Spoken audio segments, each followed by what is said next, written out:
আমি সৌরভ হোসেন, আজকের ভিডিওর হোস্ট। আর আপনারা দেখছেন টেকনিক্যাল শোরভ ইউটিউব চ্যানেল।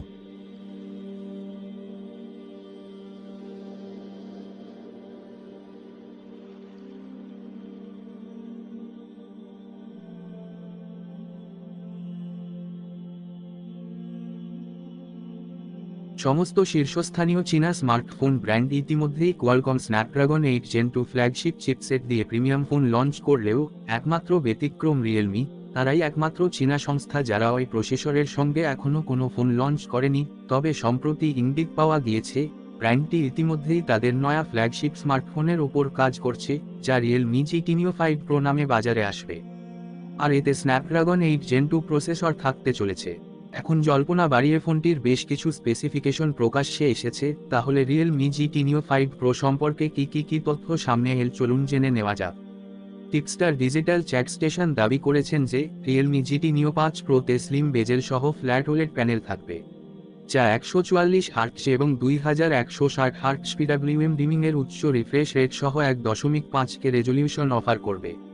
অনুমান, রিয়েলমি GT Neo 5 Pro মডেলেও টিয়ানমা ব্র্যান্ডের ওলেড প্যানেল ব্যবহার করবে, যা রিয়েলমি GT Neo 5 এবং GT Neo 5SE মডেলে দেখা যায়। এছাড়াও রিয়েলমি GT Neo 5 Pro এ কোয়ালকম স্ন্যাপড্রাগন 8 জেন 2 চিপসেট ব্যবহার করা হবে এবং এটি 16GB LPDDR4X র্যামের সাথে যুক্ত থাকবে।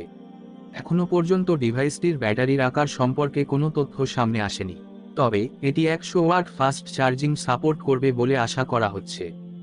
এদিকে অন্যান্য কয়েকটি রিপোর্টে দাবি করা হয়েছে যে রিয়েলমি GT Neo 5 Pro এর পিছনে অপটিক্যাল ইমেজ স্ট্যাবিলাইজেশন সহ 50 megapixel Sony IMX190 primary camera উপস্থিত থাকবে। তবে প্রো মডেলের বাদবাকি ক্যামেরাগুলির বিশদ বিবরণ এখনও প্রকাশিত হয়নি। শোনা যাচ্ছে রিয়েলমি GT Neo 5 Pro এর প্রধান ক্যামেরা নতুন ফিউশন অ্যালগোরিদম সাপোর্ট করবে, যার ফলে ফোনে তোলা ছবির গুণমান আরও উন্নত হবে। ডিভাইসটি অ্যান্ড্রয়েড 13 ভিত্তিক রিয়েলমি UI 4 ইউজার ইন্টারফেসে চলবে বলে আশা করা হচ্ছে।